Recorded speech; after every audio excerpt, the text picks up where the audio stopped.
Isaiah chapter 53 and verse 8.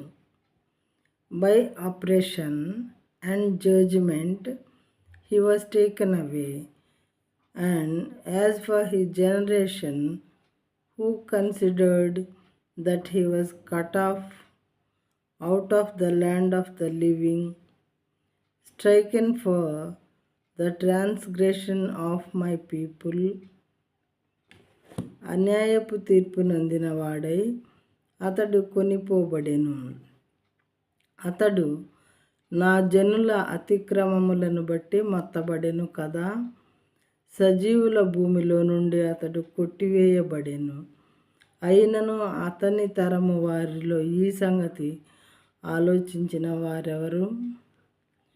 Jesus క్రైస్ట్కి మరి other గాడ్స్కి ఒక vast difference ఒకటి ఉంది. వెరీ బిగ్ డిఫరెన్స్ ఏంటంటే, ప్రాఫిట్స్తో ప్రాఫెసీస్ చెప్పించారు తండ్రి. చాలామంది ప్రాఫిట్స్ని యూజ్ చేసుకొని మరి ఆయన ఈ భూమి మీదకి రాకముందే జీసస్ క్రైస్ట్ అనే అతను కన్యమరియ గర్భం ద్వారా ఈ లోకానికి వస్తారు. ఆయనకు యేసు అని పేరు పెడతారు. అతను సర్వమానవాళి పాపాల పరిహారం కోసం శిలువ మరణం పొందుతాడు ఈ భూమి మీద అని చెప్పి జనులు అన్యాయంగా ఆయన్ని చంపుతారు. ఇవన్నీ కూడా చాలామంది ప్రాఫిట్స్తో ముందుగానే చెప్పించారు తండ్రి.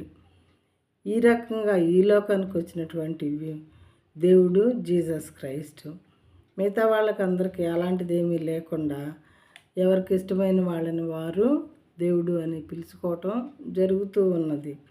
వాళ్ళకి వీళ్ళకి ఈయన ప్రొఫెసీ ద్వారా వచ్చినటువంటి దేవుడు, ముందుగానే దేవుడు తండ్రి చెప్పించారు. ఆయన్ని అన్యాయపు తీర్పు నొందిన వాడే అతడు కొనిపోబడెను. అతడు నా జనుల అతిక్రమములను బట్టి మొత్తబడెను. నా జనులు అంటున్నారు దేవుడు మనందరినీ కూడా. మనం చేసిన అతిక్రమాల నిమిత్తం ఆయన మొత్తబడ్డాడు అని ఉంది. సజీవుల భూమిలో నుండి అతన్ని కొట్టివేయబడెను. ఇక్కడ ఈ లోకంలో అందరూ సజీవులుగానే ఉన్నారు, కానీ దేవుడు మాత్రం కొట్టివేయబడి తండ్రి దగ్గరికి వెళ్ళిపోయారు. అయినను అతని తరము వారిలో ఈ సంగతి ఆలోచించిన వారెవరు? ఎంతగా శ్రమపడి ఎన్ని ఇన్సల్ట్లు అనుభవించి మరణాన్ని పొందినటువంటి మన కోసం మరణించినటువంటి ఈ దేవుని గురించి అతని తరంలో కానీ ఈ తరంలో కానీ ఏ తరంలోనైనా సరే ఆలోచించిన వారు ఎవరున్నారు అని ఇక్కడ ప్రశ్న వేసి అడగబడుతూ ఉన్నది. మరి వాక్యమును వింటున్నటువంటి సహోదరి సహోదరులారా, మీరు ఎప్పుడైనా ఆలోచించారా ఈ విషయాలను గురించి?